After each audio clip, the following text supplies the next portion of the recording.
Nun, released in 2018. If you end up enjoying this video and want to see more from us, then make sure to click that subscribe button and click the bell to know anytime we upload a new video. Ever since the release of The Conjuring a decade ago, the Conjuring universe has continued to expand in ways few could have predicted at the time, with the franchise now consisting of 8 films, including 3 Conjuring films, 3 Annabelle films, 1 film focusing on the Curse of La Llorona, and 1 film on The Nun, which we'll be covering today. Although the franchise's 5th installment, The Nun actually takes place first chronologically, and serves as a deeper look into the demon Valak's history, who'd made their first appearance in the franchise in The Conjuring 2, released in 2016, since which the character has proven capable of drawing in tons of fans, as the 2 films in which Valak served as the main antagonist have gone on to make more money at the box office than any of the other 6 films in the franchise, with The Nun actually bringing in the most of them all at $363 million worldwide. So before we get started with our recap, you should make sure, if you haven't already, to go watch The Nun, which will be linked in the description so you can form your own opinions on it. But if you have seen it and are just looking for a quick refresher, then you come to the right place. The movie opens in 1952 Romania at the St. Carta Monastery, inside of which we see 2 Roman Catholic nuns, Sister Jessica and Sister Victoria, slowly approaching a door that reads, "God ends here," which Sister Jessica claims they have no choice but to enter. So she makes her way inside as Sister Victoria prays, but unfortunately, Jessica ends up being attacked and ultimately killed by an unseen evil. Although just before she's killed, she's able to inform Victoria that this evil needs a vessel in order to escape. So to prevent the evil from overtaking her, Sister Victoria sacrifices herself via hanging out the window. It takes some time for the Vatican City to learn of anything that took place here, but they eventually do when a delivery man who goes by the nickname Frenchie arrives at the abbey and finds Sister Victoria's decaying body hanging there. So the Vatican's officials call in Priest Father Burke to investigate the monastery and determine if the grounds are still holy. For his mission, the Vatican also recommends a young novitiate from London named Sister Irene to accompany him, claiming she's familiar with the territory. Although when Father Burke later meets with her, she claims that she's never been to Romania. Still though,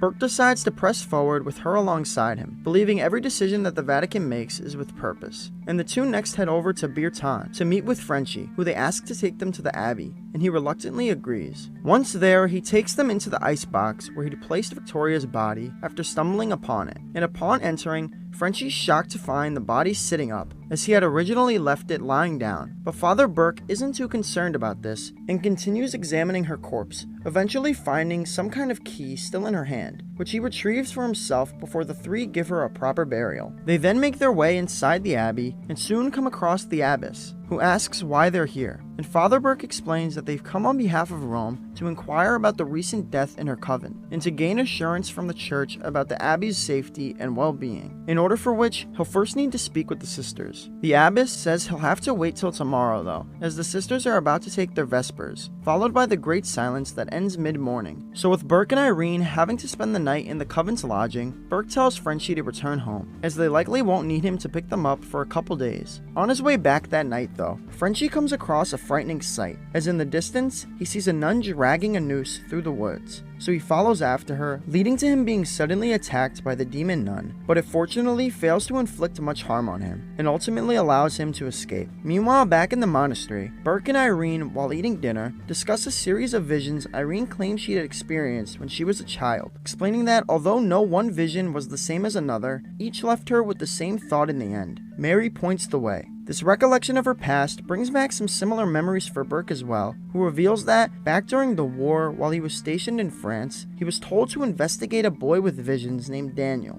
And after evaluating the boy, Burke came to the conclusion that Danny was possessed, and so began an exorcism. But unfortunately, although the evil was presumably cast out, Daniel sustained severe injuries during the exorcism and ultimately died days later as a result, leaving Burke filled with guilt ever since. Moving ahead to later that night now, as while the 2 are sleeping, the lodge's radio suddenly begins playing music on its own, waking Burke. Burke then begins seeing and hearing footsteps throughout the lodge before witnessing the unseen person running outside as well. So he follows after them and discovers that it's actually Daniel, who just as Burke catches up to him, then vomits up a snake that begins slithering towards the priest all the way back into an open grave that Burke falls into and becomes trapped within beneath the ground. Fortunately for him though, attached to his casket from above the surface is a bell, which they'd actually spoken about earlier. It was common practice during the plague, for people feared to be buried alive. So he begins continuously ringing said bell, which eventually manages to catch Sister Irene's attention. Although as she attempts to find him throughout the graveyard, multiple other bells begin ringing as well, momentarily confusing her, but soon she's able to isolate where the real noise is coming from and help dig Father Burke out, who within the grave where he was just trapped, finds and collects a couple of books, believing they may be of use. The following day, he and Irene once again go to the abbey, but only Sister Irene is permitted to enter. So after Burke gives her the key he'd found earlier, she heads inside while he stays back and begins looking through the books, inside of which he learns of a particular demon named Valak, the Defiler, the Profane,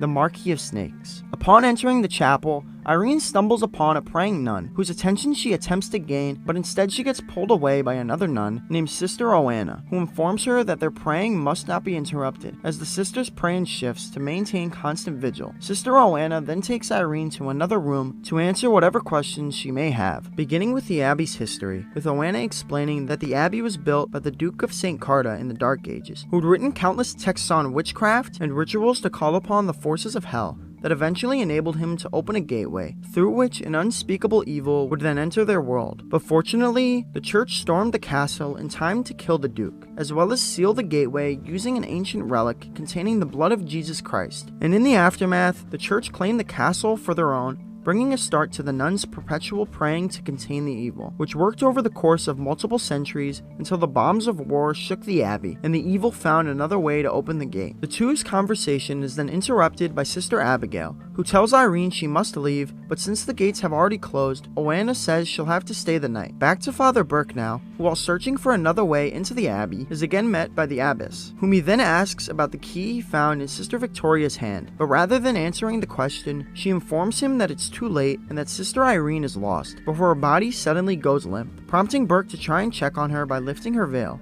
But this just leads her demonic body to grab his arm, which he's fortunately able to pull away, resulting in her arm being torn apart from her body before she just completely vanishes. Sister Irene, meanwhile, is suddenly woken out of her sleep by a disturbing nightmare, before things then become even more frightening when she notices a nun seated across the room, and this nun appears to be the deceased Sister Victoria, as she momentarily appears behind Irene before leaping out the window. Irene then begins hearing the voice of Sister Victoria calling out to her, so she follows it down the hallway into the door we saw Sister Jessica enter earlier, behind which Irene is met by the demonic entity Valak, appearing in its nun form, who then slowly begins chasing after Irene, but she's ultimately able to get away thanks to some help from Sister Oana, who informs her that they must meet in the chapel, as only prayer will get them through the night. Elsewhere, Father Burke is also suddenly attacked by Valak, but fortunately for him, he's able to gain some help in the form of Frenchie, who'd begun to worry that Burke and Irene may be in danger, so he's now returned wielding a shotgun that he uses to take down this form of the demon. Back to the chapel though, as upon Sister Irene's arrival, she finds Sister Abigail praying rather than Sister Oana, who it turns out is now dead, with her corpse seen lying on the floor beside Abigail, before the other nuns enter the chapel and begin praying alongside Irene. Although this praying proves to be quite difficult as the demon continuously interrupts them, first by launching the nuns outside of Irene all across the room, before then carving a pentagram into Irene's back. But soon enough, Burke and Frenchie are able to make it to the chapel as well, so Irene unlocks the door to let them in. But strangely, when she turns back to the other nuns, they've all vanished, and she quickly realizes that none of them were actually real, but rather just visions. With this abbey having officially proven to no longer be holy, the three now begin to realize that Sister Victoria's apparent suicide earlier was actually a sacrifice to prevent the evil from taking on a human host and entering the world. But although they've completed their investigation, Sister Irene refuses to leave until they've resealed the gateway and contained the evil. So the three make plans to next locate the relic containing the blood of Jesus Christ, which Irene believes may be somewhere in the tunnels to the catacombs, where the gateway is located. But before they move ahead with that,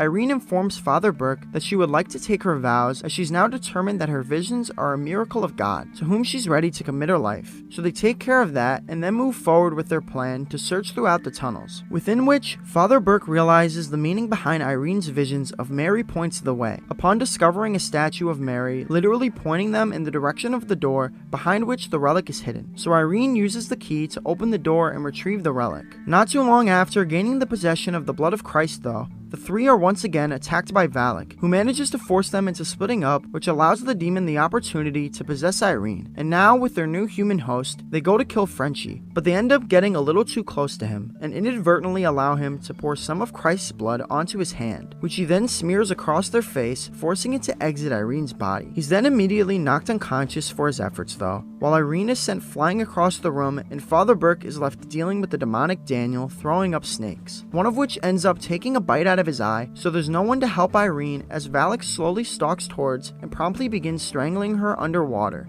until she's knocked unconscious. Or so they thought, as upon being raised back up to the surface, Irene spits the blood of Christ onto Valak's face, resulting in the demon being sent back down to hell and the gateway being sealed. Irene still appears to be suffocating to death though, so Frenchie rushes over and gives her mouth to mouth, which works in resuscitating her and leads Irene to ask his real name so she can thank him properly for saving her life, and he reveals it to be Maurice. With Valak presumably defeated, the three are finally able to begin making their way back home, but just as they exit, we see an upside down crucifix starting to appear within Maurice's neck, which then leads to us being taken 20 years in the future during a seminar in Wakefield, Massachusetts, in which two paranormal investigators, Ed and Lorraine Warren, discuss their encounter with Maurice, who we see had actually been possessed by Valak during their earlier battle. And this seminar we see here was actually first shown in the original Conjuring film and served as the Warrens' first encounter with Valak, although it wouldn't be the last. And that was our recap of The Nun. If you enjoyed the video or found it helpful in any way, then make sure to leave a like and subscribe to the channel.